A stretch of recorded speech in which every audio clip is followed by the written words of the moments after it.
Welcome to the broadcast, my dear old fruits.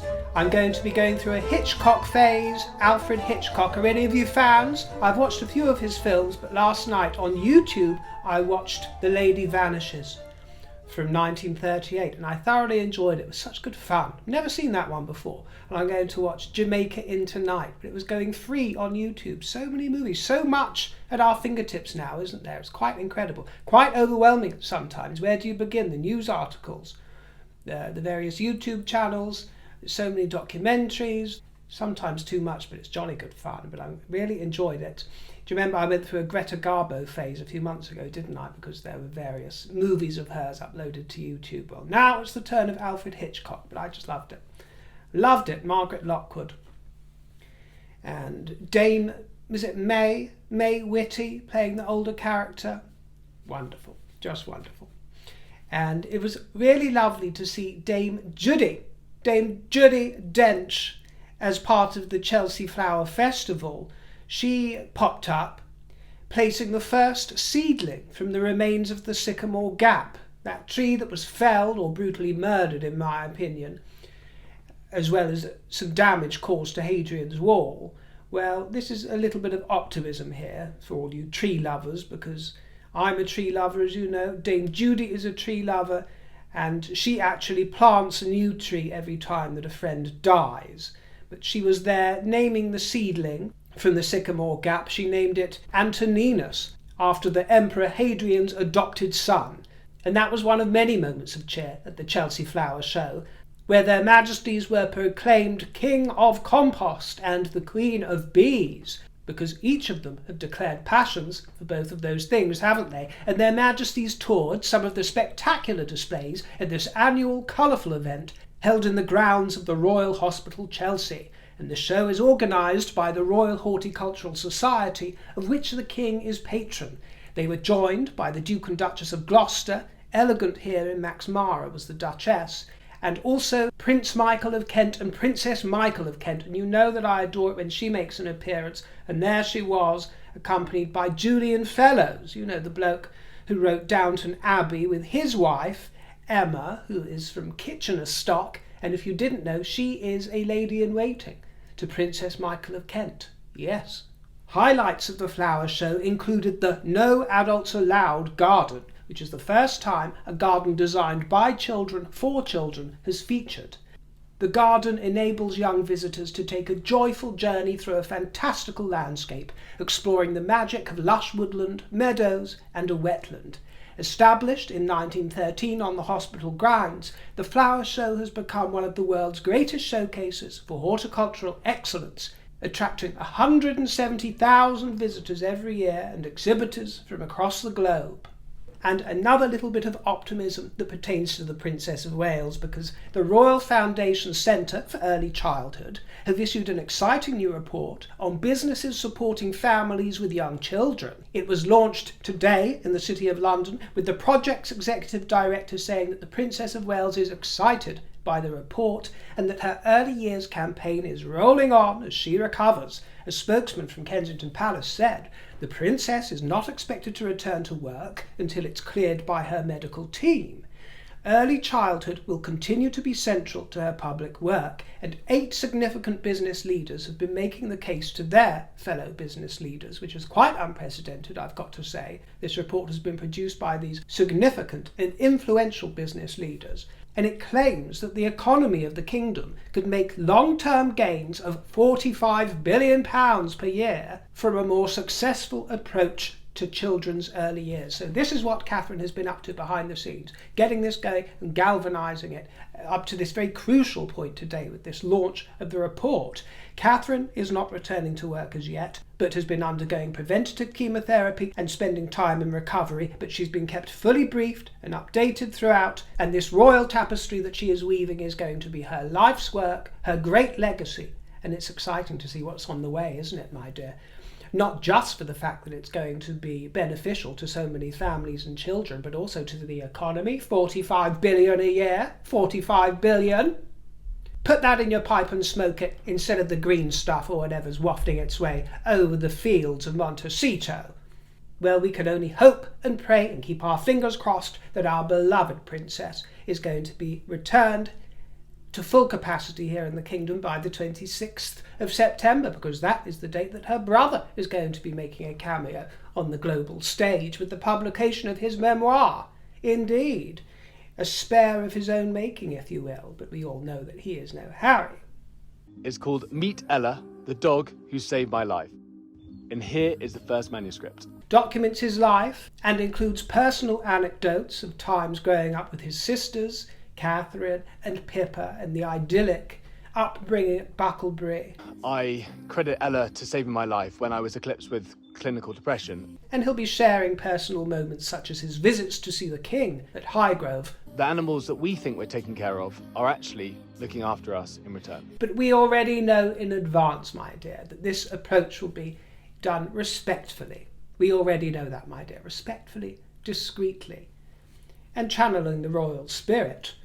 When he was a child, James Middleton wanted nothing more than a dog of his own. Struggling to connect in the classroom, James would often take off in pursuit of nature or animals, adventuring in the Berkshire countryside, tinkering with rusty engines, performing locum care to injured creatures, and losing himself for hours to the outdoors. Then finally, his pleas for a dog, made via handwritten letters to his parents, were answered, and it tells the tale of his extraordinary bond with Ella, marked by love, loyalty, and unexpected twists of fate.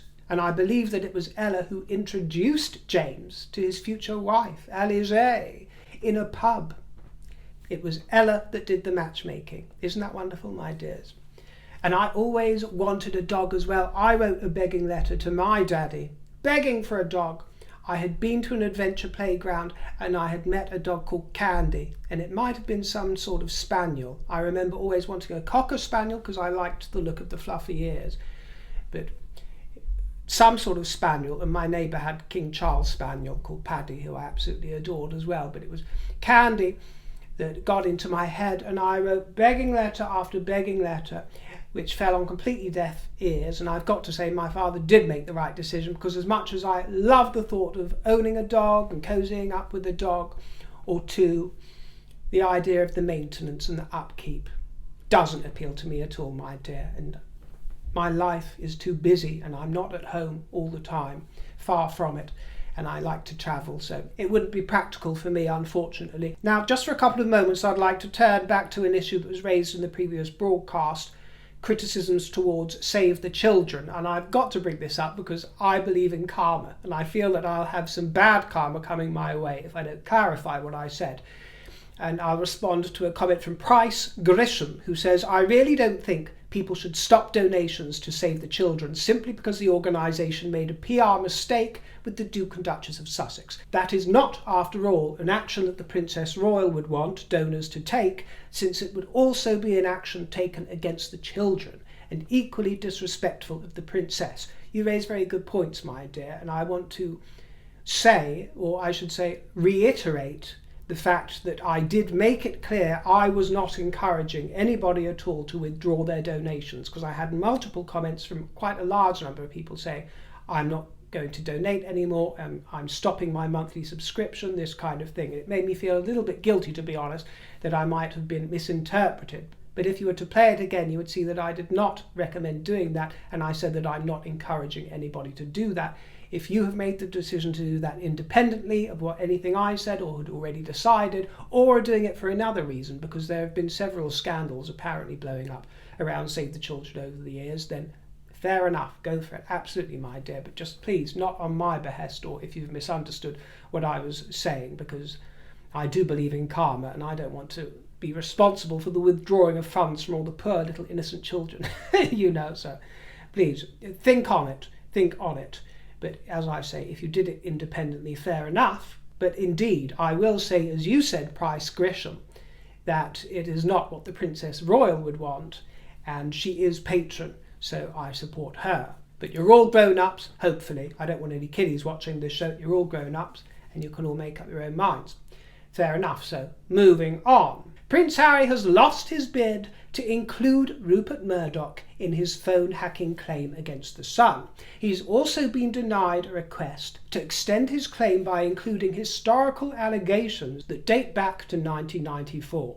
And he also wanted to include the names of 150 private investigators. Permission refused.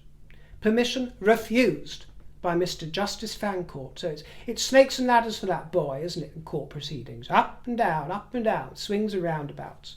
But this time, Mr. Justice Fancourt said that they added nothing to the allegations already made against other senior figures at NGN, News Group newspapers. So the dragon slayer of fable, a great fable and legend that Harry is, must be on a tea break, mustn't he? Tail between his legs, where he claims his balls are. But I'm sure the celebrations for his 6th wedding anniversary cheered the boy up. Congratulations, congratulations, sugars. Yes, it was a sugary day. I didn't actually know this because I equated the 6th wedding anniversaries with iron, but apparently sugar is also used for 6-year celebrations. And this time it was a double date. They love their double dates, don't they? One would think they're sick of each other's own company. And they went with their besties of the day, Tracy Robbins, the designer, and their new Paramount paramour, her husband Brian. Oh, Brian. And the gathering took place in Montecito at an upmarket steakhouse called Lucky's. Yes, she certainly was lucky the day she crossed paths with royalty, wasn't she? Bad fortune for the rest of us, though. And there are more rum characters coming to light. We've already looked at a ton at these rum characters that have been popping up from the welcoming committee in Nigeria. The dodgy goings-on, the dodgy characters, the bad advice they've either received or given. But this time, according to the Mail on Sunday, one of these Nigerian kings, Oba Akanbi, who is the Olowo of Ireland, is a convicted fraudster whose own people have called for his dethronement. Yes, this is who they're associating with, and who they are accepting all these adornments and trophies and prizes from. 4 years ago, according to the Mail, he was accused of conducting himself in manners which are antithetical to that of a monarch in any clime and very unbecoming of a Yoruba Oba. It is alleged that he assaulted another monarch, during a peace meeting to settle a land dispute, and even his ex-wife called him the devil and has made accusations towards him of assault. He has an extensive criminal record, allegedly, and he tried to cash a cheque for £250,000 and pleaded guilty. And his wife is one of the very glamorous-looking ladies that popped up during their time with Ada Mazi. And she's the one with a ton of makeup and more filter than a drag queen. And this king, or this fraudster, was bestowing Meghan with necklaces and bracelets, and bestowed the Yoruba name upon her, Adito Kunbo. This is a new one, by the way, that I'm reading about. She's already been named Adamazi, which I've got to remember, and now apparently she was also named Adito Kunbo. How many names do you need? This reminds me of my Kabbalah days and the 72 names of God. But her Yoruba name, Adito Kunbo, apparently means royalty from across the seas. And he told Meghan, "Thank God you are one of us." Thank God you are one of us. Well, she certainly is, isn't she, my dear? From the sounds of it, she certainly is. Every dog knows their own.